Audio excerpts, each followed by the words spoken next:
support bag is probably one of the most overutilized pieces of equipment. Like, shooters rely too much on it, gets us a lot of great stability because it really locks in that buttstock. But the problem is, as I change my positions, my face ergonomics also changed, right? And so I realized I was introducing a lot more wobble than I needed to. Not only that, I had poor recoil management compared to this new technique that I adopted, which is what I call. Hey guys, Jared with Best of the West again. Thanks for following along on our 6-part Prep to Hunt series. We're on week 2, where we're gonna focus on the fundamentals of marksmanship. We've got Phil Vallejo here with us, and he's gonna teach us about his process for precision marksmanship mechanics. The second half of the video is gonna go into ballistic solvers, and we're gonna walk you through our process for setting them up on the 2 most commonly used solvers. This is gonna set us up the streamline day 3 when we get out into the field. Let's get started.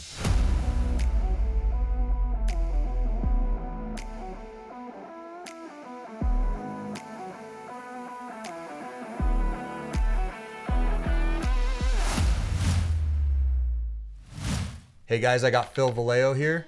He's gonna instruct us on his precision marksmanship mechanics, and I'm gonna let him take it from here. Cool, thanks for having me, Jared. So with precision marksmanship mechanics, right, we want to first and foremost keep one thing in mind when we are getting behind our rifle system is, number one, is the rifle set up for us, right? So the analogy I love to make is when you get into a car that's not yours, like a rental, right? The very first thing that you do is seats, mirrors, and the steering wheel, right? Sure, yeah.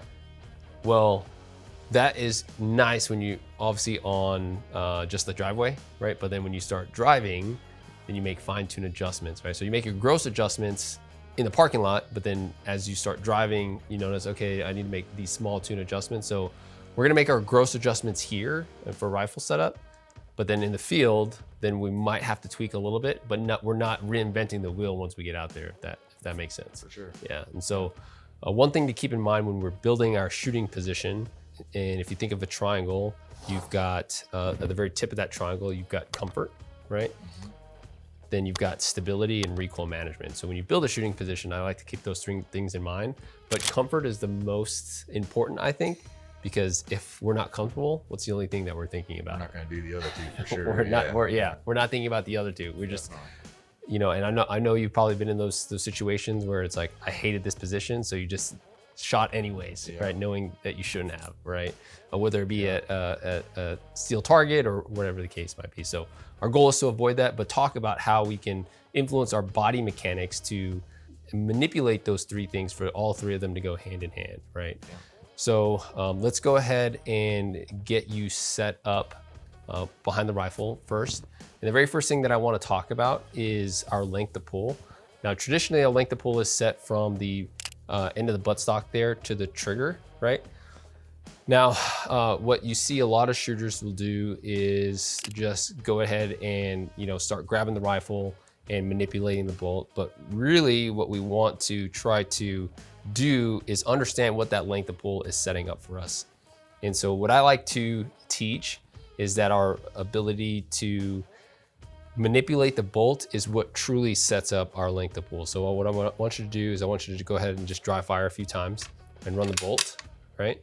And what I'm looking for is when you manipulate your bolt is how much movement the rifle has and your elbow movement has as you are manipulating that bolt. And typically what I will see is if a length of pull is too long, as you go up for that first stroke, the barrel is gonna have a tendency to wanna dip. Not only that, your elbow is gonna wanna lift up, okay? And that usually indicates a too long of a length of pull. I realize that your length of pull right now for this rifle is pretty fixed, but for shooters out there that are watching this and they have the ability to adjust in spacers and stuff like that, that again could be a key indication of, okay, my length of pull is too long. Now, my length of pull, if your length of pull is too short, one thing that you could do is put your hands together like this. You can just do it naturally, yep. And then pull your hands back. And you're gonna get to a point where your wrists start to feel discomfort. You're gonna feel that same exact thing here when you're on the gun. when you are coming back to your grip area. And if you feel that discomfort as you come back here in your wrist, you notice that, okay, hey, my length of pull is too short. Does that make sense? Yep. Right? So we want to try to avoid that, find a happy balance, obviously with both of those, right? But that again is a key indication of incorrect length of pull setup. Now, another thing that you guys are probably noticing with Jared is he has a nice squared position. For instructional purposes, we're gonna keep him on this bench, but you're gonna notice for the rest of the series, Jared's gonna be shooting, for the most part, a lot in the prone until we start shooting from tripods and field positions. But the prone's gonna offer us the most amount of stability. That's the foundation in which we, as shooters, should be shooting. But I get it, some shooters don't have the flexibility, mobility to get into the prone position, right? So this is going to kind of be a really good halfway point of being able to lean over to a bench, right? And so that you're not getting too much neck tension, right? But this position here will easily translate, the same mechanics will translate to the prone, right? So the next thing that I do want to talk about is his rifle to shoulder connection. Now, his rifle to shoulder connection, get off the gun real quick, is the connection between his butt pad and how it actually connects to his upper body, right? And traditionally, we see a lot of hunters put our rifle buttstock where? Out here in the pocket of the shoulder, right? Or the pocket of the shoulder. Well, that was good before bipods. Before bipods, what did we do? We didn't have bipods, so what did we do with our left hand to support this rifle? Exactly, right? And so it was hard to square up with the rifle system because our left hand was supporting the forend, which now created our body to kick off at an angle, which forced us to put our buttstock in that pocket of the shoulder. But now that we have bipods and tripods and stuff that we can support our front end on, now that allows us to square up with the system.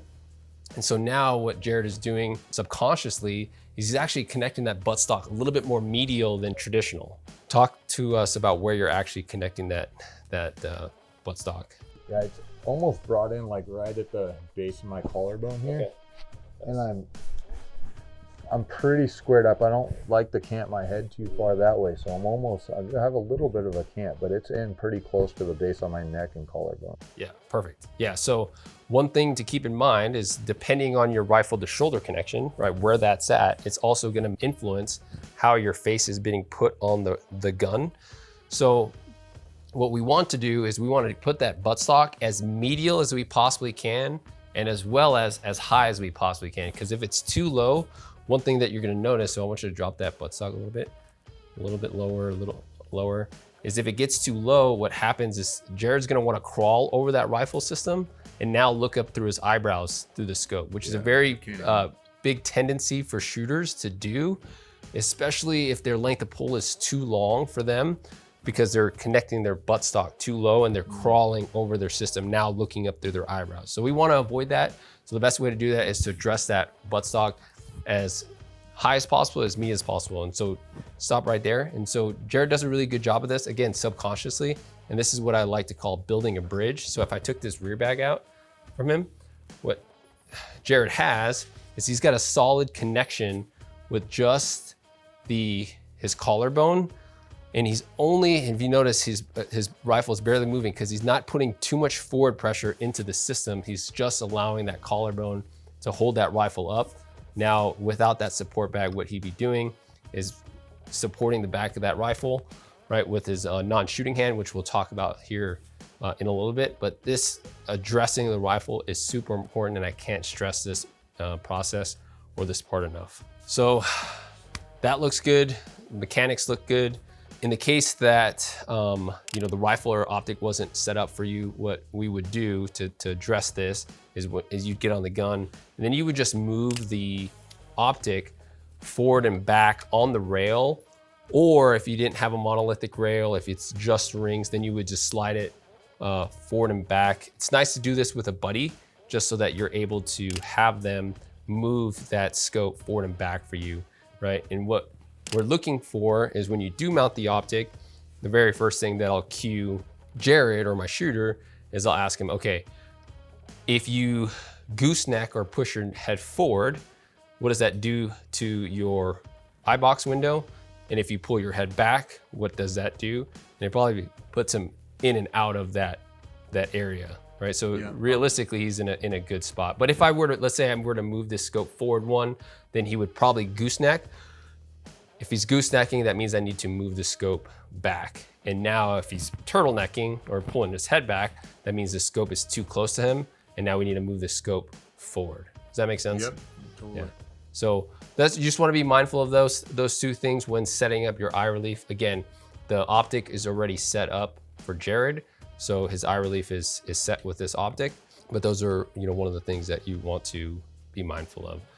And then the last thing that I'll talk about is your bipod height, especially if you are running bipods or this. I know we're going to be shooting from a pack from this series, but our goal is to allow the bipods to help us get comfortable, right? A lot of times you hear on the interwebs, you need to get as low as possible to the ground. Well, thankfully, none of us are in the military and we're not getting shot at by animals, right? So that getting low to the ground is kind of just bad information that just causes a lot of shooters to start struggling because they're not finding comfort in their position and they're trying to get too low that then their body mechanics will allow, right? So you want to position your bipod height that allows you to just get nice and comfortable behind the system so that, again, you can address the rifle with comfort that is, again, going to bleed into stability and recoil management.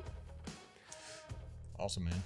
Yeah, I think we should touch on cheek weld too. I think that's been a thing in the past where guys try and mount their scope as low as possible and have a really hard cheek weld against the cheekbone. I think lately people have been raising their scope height up a little bit and trying to have a little space there between the cheekbones so you're not putting all this downward pressure into the gun that's going to get exploited by the recoil. So that's one thing. If you have an adjustable buttstock, don't be afraid to keep that away from your cheekbone a little bit. And possibly if you don't have an adjustable one, you're just gonna have to play at the ring height to get that set up right for you. Yeah, I'm really glad that you touched on that. So when it comes to our cheek rest or cheek riser, there's two kinds of trains of thought with regard to cheek weld, right? And again, with my background, I used to teach my students that you needed to have a cheek weld because I wanted to be able to go to sleep on the rifle and wake back up and still have a good eye relief. Well, when I became a competitive shooter, I realized that I was putting too much downward pressure in different positions because one thing to realize is as I changed my positions, my face ergonomics also changed, right? Yeah. And so I realized I was introducing a lot more wobble than I needed to. Not only that, I had poor recoil management compared to this new technique that I adopted, which is what I call a jaw weld, right? And so the cheek, the cheek weld is there for you to rest your cheek on. The jaw weld is just to use the jaw as a reference point for your eye relief. And I think that's we're saying the same thing with that. That's awesome. And yeah, you're absolutely right. If you don't have the ability to adjust or adjust your cheek riser, then obviously you would want to play with your specific ring height. What I would recommend is trying to just get a sense of that, putting that rifle buttstock right here, and again, just using it as a reference point, not as a resting point, and you'll see a significant increase in your ability to manage recoil, as well as your stability in multiple different positions. Yeah, as soon as you get off the prone and you're not rock solid anymore, it definitely helps. Yeah. Okay, so one thing I do want to talk about is the support hand. So let's go ahead and readdress the rifle. And so what I'm gonna have you do just for instructional purposes is open up drop this arm here so you can see, we see here. Now the support bag is probably one of the most like overutilized pieces of equipment. Like shooters rely too much on it, right? Where obviously it gets us a lot of great stability because it really locks in that buttstock. But the problem is shooters start to lose a lot of control, especially when we start getting into those bigger magnums.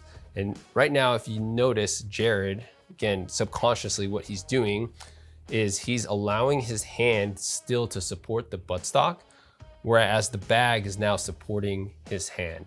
And what I mean by shooters over-exaggerating the use of it is a lot of times shooters will immediately just take their buttstock and go straight to the bag. So and they'll, with their support hand, is they'll grab the base of the bag and just start squeezing the bag without ever having control of the buttstock itself, right? So what I like to do to start off is I'll take this bag out and I'll ask Jared, okay, well, what would your support hand be doing anyways if you didn't have a bag there? Exactly, because what's happening is even if he has a little bit of weight from his head dropping into the buttstock, that is wanting to disconnect his rifle to shoulder connection with his buttstock, right? So this support hand is allowing that guide to hold it back up, but now he's got this negative space in here. So now what he's gonna do is he's going to use that bag to fill in the negative space between his hand, but notice how he always maintains control of that stock. And when we start shooting on day 3, you're gonna really see the difference in terms of recoil management and stability and just control that you're gonna have with this technique over just going straight to grabbing the bag. Do you wanna talk about that bag real quick for these guys? About how I like the runner there? Is that? Yeah, just the style of bag and Yeah. So this is the game changer bag that it's a pretty popular bag. This one has light fill in it, which for the rear bag, I think I and Phil much prefer. The heavy sandbags are great when you're running a single bag up front, but with this light fill, it's much easier to manipulate. Sometimes if you need to get lower, you could push it all away and get lower, but if you need to get high, you can either fill it in and get up higher if you're going to be shooting downhill. But it tends to stay, and again, the bag's just supporting my hand supporting the rifle, and yeah, that's my favorite rear bag to run. So now we've addressed the rifle, right? Now we've established our body position. Now let's talk about the actual aiming process, and then we'll talk about our firing sequence, and then kind of wrap it all together. All right, so first we started with a body position. Now, once we lock in our body position, we start our aiming process of what our reticle is telling us, right? And so that relationship between our body positioning and our aiming process is kind of like a back and forth, right? Because our aiming based off of what our reticle is doing is telling us what our body needs to do to, get rid of that wobble zone, as we say, okay? But now let's say that we've got our position locked in, and now we're ready to pull the trigger, right? Our brain tells us, okay, I'm ready to press the shot. So this is what I call the firing sequence, right? But it starts with our breathing, and this is where dry fire really helps, right? So got like breathing diagram here, and so you can go ahead and get on the gun, Jared, and I want you to just go ahead and exaggerate your breaths, taking a deep breath in and then taking a deep breath out. And what does your reticle do? Drops. It drops on your inhale, and as you exhale, Raises. it comes straight up, okay? And one of the things that you'd be able to do with dry fire is identify immediately if you're squared up behind the gun or not, because if that reticle goes straight up and straight down on the vertical plane, we know that we're nice and square, right? And so that is going to help us with our best recoil management practices, because recoil management is about the game of angles, all right? So as I take a deep breath in, as you exhale, right? Now, when I'm ready to pull the trigger, what you're gonna notice is, this is what I see a lot of shooters do, especially on these heavier triggers, is when I tell them to press the trigger, they'll try to pull, let's say if they have a 3-pound trigger, all the 3 pounds when they get to their natural respiratory pause. We've all heard this before, it's all over the internet. But what does this actually mean, right? It's the point in which we've not completely, deflated our lungs, but if we're just breathing naturally, it's just a point in where our body's in a pretty natural resting spot. And so what we want to do with dry fire is really synchronize our breathing with our trigger press. So I know you've got a really light trigger on that, but for the hunters out there that are running 3-pound triggers, what I want them to do, if they're watching this video, is start synchronizing their press through their exhale, so that as they're pulling the slack out or applying pressure, when they get to the bottom of a breathing cycle, now, so this is a 2.5, this is 2, this is 1.5, and let's say this is 1. When they get to the bottom of the breathing cycle, they have less of 1 pound of pressure left to execute their shot, right? Versus wanting to time it, as we have seen, our students do through the courses that we ran, right, in previous years, or what a lot of newer shooters will do. Definitely. So I think this is really the key to dry fire, is understanding this process as well as obviously getting into position and building that subconscious. But I realistically think like this is going to make up a lot of your success when you're actually out in the field shooting live fire shots. So if you're able to get this down as quickly as you can, you will just notice a dramatic increase in your precision and accuracy with your whole rifle system. That's awesome. Okay, so let's assume that our shot breaks, right? We break it at the bottom of our breath, right? Probably the two most overlooked parts of all of this is our recovery and our follow through, right? You see a lot of shooters, a lot of hunters, as soon as they break that shot, the very first thing they want to do is take their face and look it off the gun, right? Yeah. This part is super important because number one, it sets us up for the next shot if we have to deliver one. But number two, it allows us to process the information through our scope. And if we have good recoil management practices, we should be able to see everything in our rifle scope, right? And this is just my theory, but when I first started teaching hunters, I don't think recoil management was a very big thing. Because I felt like the reason they took their head off the gun is because it was easier to see their desired effects because they came so far off the gun that it was just easier just to lift their head up, right? To see like, oh, did I hit it? Right? So with the last piece of this puzzle, recovery and follow through, we want to just freeze and keep everything still until we're able to process that information.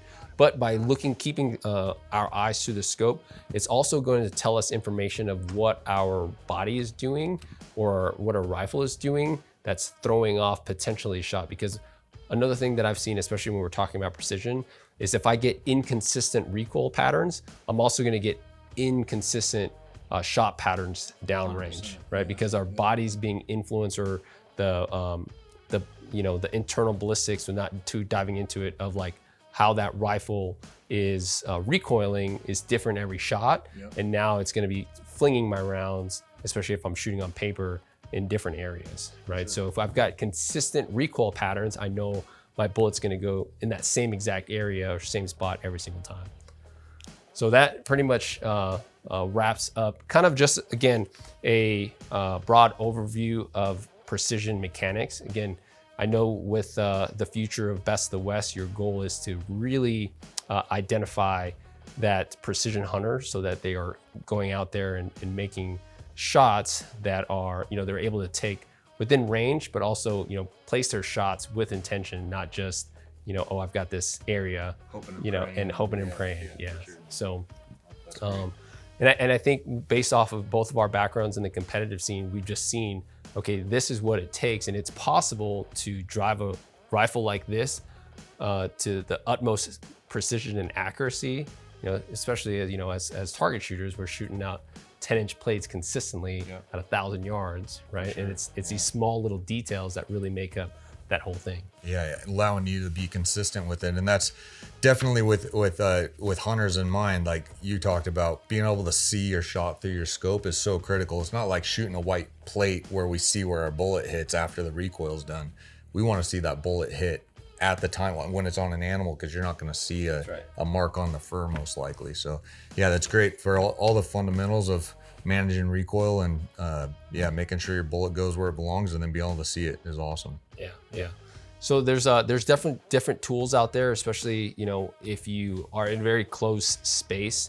There's a tool called DFAT, a dry fire system, which allows you to essentially mount a. It's a little lens that lets your scope focus at 10 feet. At 10 feet, They send you a dry fire kit, which is nice because now you'd be able to just kind of practice in the comfort of your own home. The only downside is you do need to brighten up the target, right? Because it limits the amount of light transmission that you do have. So, maybe just like a super, cheap hard light. That's a good dry fire tool that you could use to really, again, practice this at your home. Right before hunting season or right before you go to the range, just so that you're maximizing your time at the range with live fire training. For sure. That's awesome, man. All right, so that pretty much wraps up the precision marksmanship mechanics of, this specific section of this video. I'm excited to see what the next few days unfold. But I know we have one more thing to do with these guys. Yep. Let's get our ballistic solver set up. We want to streamline the process out in the range. So we're going to get the Hornady FordOff app opened up along with the Kestrel 5700. And we're going to show you guys how we set up our ballistic profiles to make it easy to just put in our muzzle velocity once we get out into the field. Awesome.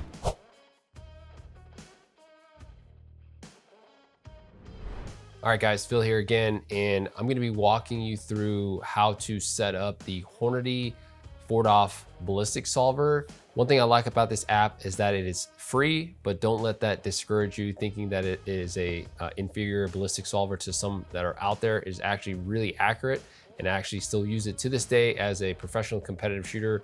I've used it as a professional instructor, and again, it's a ballistic app that I cannot recommend enough to shooters starting their journey into long range. But I think it's a very great tool for hunters that are looking to really just ensure that their rifle and data is lining up for those further ranges. So without further ado, this app is downloadable for both iOS and Android.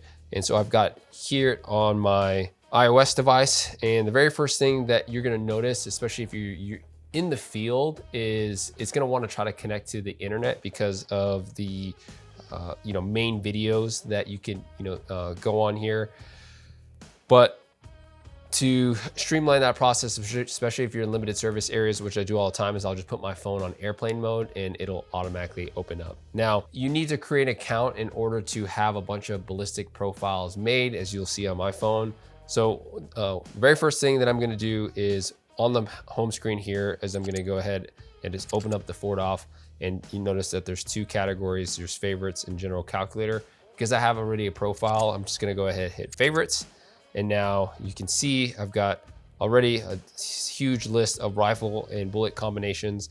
But for this rifle in this series, I'm going to go ahead and create one and walk you through that process. So on the top right here, I'm just going to hit the plus button.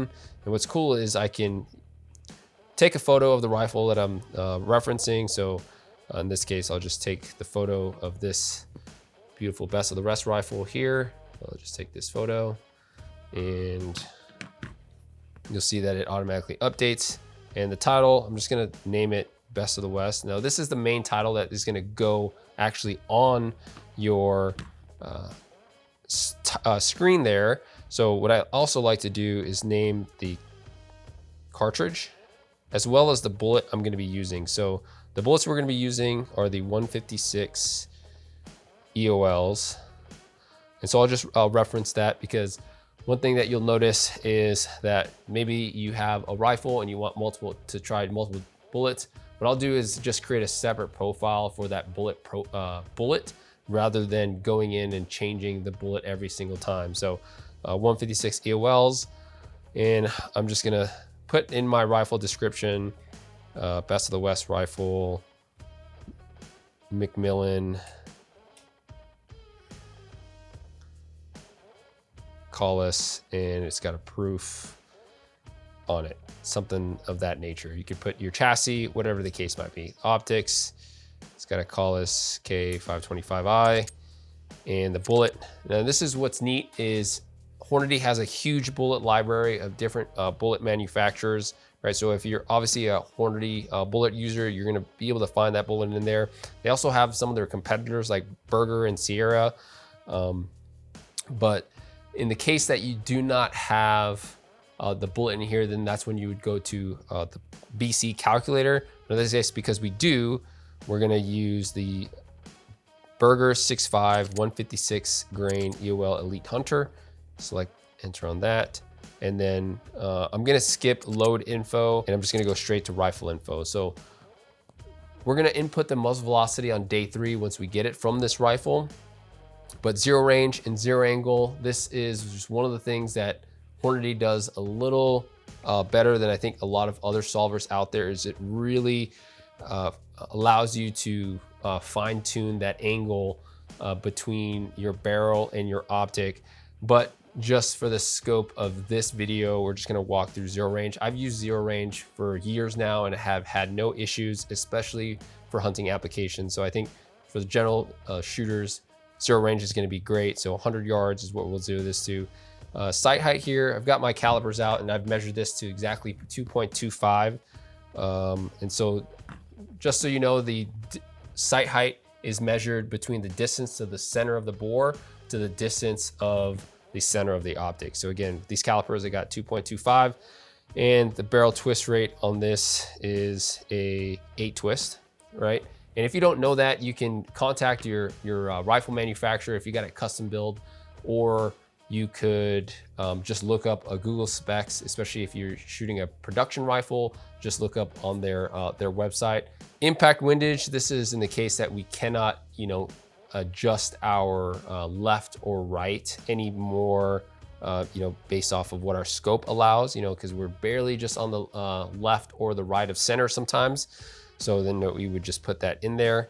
And then I'm gonna keep my axial form factor set to 1.0, and we'll dive a little bit deeper into what that means for day 3 when we're actually truing our trajectory or validating our trajectory with this solver. The last thing I'm gonna do is make sure my input is put to US standard, my output distance is also US standard, and then my results, because this is a mil-radian scope, I'm gonna select MRADs. That's where if you have an MOA scope, you'd select MOA, and then I'm just gonna hit save, and you can see my rifle pops up. I'm gonna click on it, and now I'm just gonna walk you through a basic user interface so that you can understand what is going on with this screen here. So at the very top, we've got Best of the West, the name of the rifle. And so for edit rifle info, you'll see the muzzle velocity. So this is where I'm gonna put the muzzle velocity when we get the velocity for this rifle.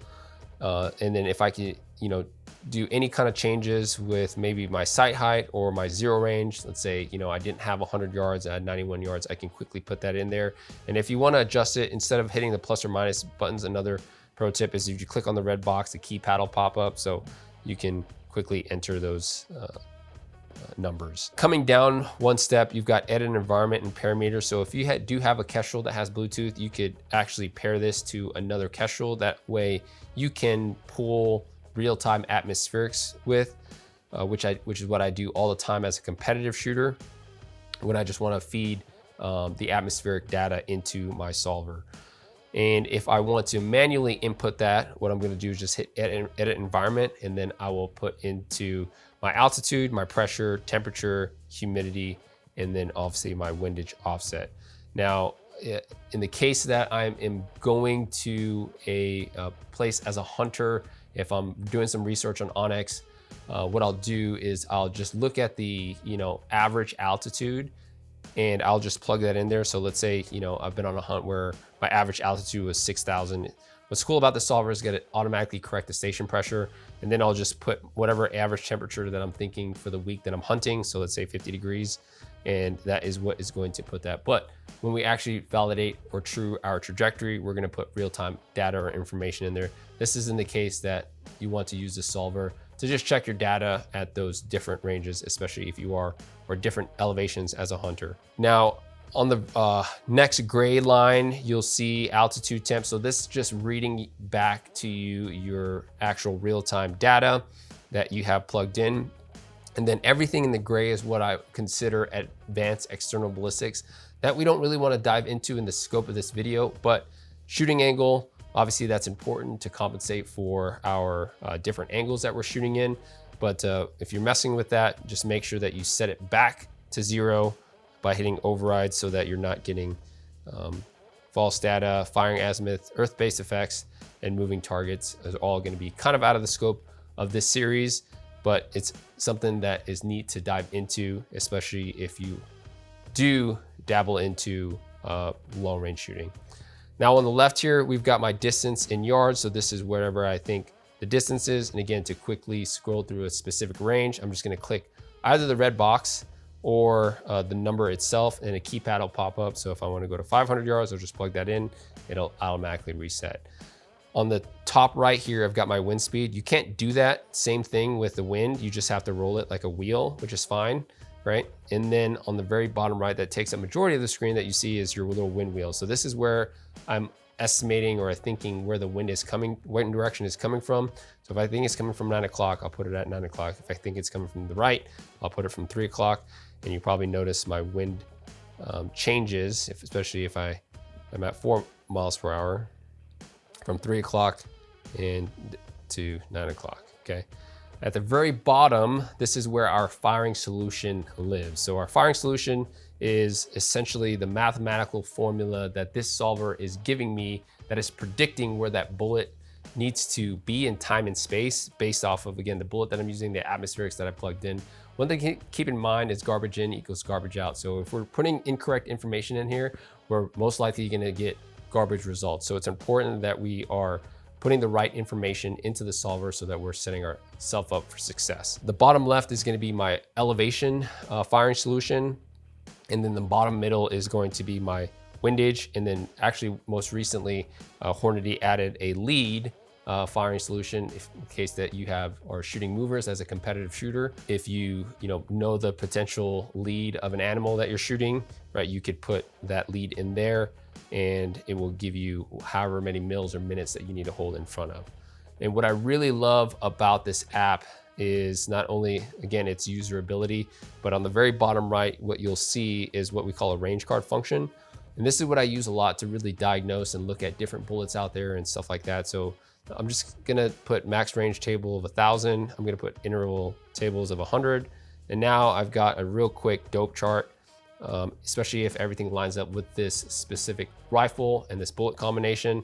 Now I can see what my trajectory looks like in inches, my total come-ups, my windage, and really, especially for hunters, what your energy at the target or that distance looks like, especially if you're looking at a specific velocity threshold for the specific bullet that you're shooting or the animal that you are hunting.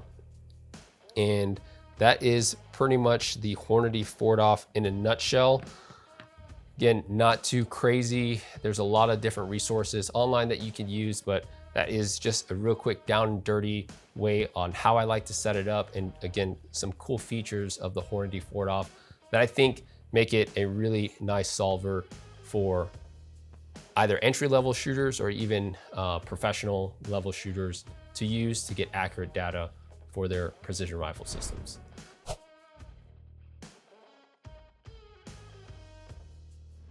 All right, guys, I'm gonna run you through my Kestrel 5700 Elite. Both solvers that we're gonna be using here have pluses and minuses. This one's really good. It's got a good ballistic solver in it. It does real-time atmospherics. Negative to it is the user interface is a little bit clunky, takes a little bit getting used to, and it's expensive. So, but I'm gonna walk you through this one. So here I've been running a 6.5 PRC, which is same as this rifle that we're working on here. I've already got a profile built into the Kestrel, but I'm gonna walk you through it so that when you go to do yours, you'll know how to run the Kestrel if you have one. So I'm in gun here. So muzzle velocity, this profile has been used. I've used it on a bear hunt and for an NRL hunter match. So I know that on the previous rifle is 2798. This one will be in the same ballpark, but every barrel is a little different. So that's gonna be one of the points that we fill in tomorrow at the range. We're gonna go down to the drag model, and I like to run a G7. We're running BOTW based bullets. You could run G1 or the custom drag model as well. We're gonna stick with G7. That previous rifle was running a 335 G7. Again, every barrel is different. There's just slight tolerance differences, and the diameter of the bore can change the G7. And so that's, sometimes they will overinflate the numbers on the BC by the manufacturer, but most of the time a lot of that comes down to just the differences in barrel to barrel, the number of grooves, the tightness of the bore. So we're gonna leave this set up here. Bullet weight is 156 grains. Bullet diameter is 264, that's a 6.5. Zero range, we'll talk about this later, but we zeroed 100 yards, so I've got that set in there. Bore height, you're gonna wanna measure from the center of your barrel to the center of your optic. That previous rifle was 2.25, this one is as well. Zero height, this is a trick I like to use. We're not gonna do it now, but if you can't get your zero just absolutely perfect in the center of the bullseye, I will account for that in a zero height offset, and that's what that slot gives us. Same thing, zero offset. twist rate. Twist rate is used to calculate spin drift and for your wind and on aerodynamic jump. So you want to get that pretty close. And then I've got mil on my output units because I'm running it as a mil scope. So that's it on these guys. When we'll get into the details a little further once we're out at the range, as far as target direction and wind and all that count for aerodynamic jump. But if you guys get this thing set up today, it's going to streamline our time at the range tomorrow. All right, guys, that wraps up day 2. We dialed in our precision marksmanship mechanics. We got some dry fire techniques and drills for us to practice, and we dialed in our ballistic solvers.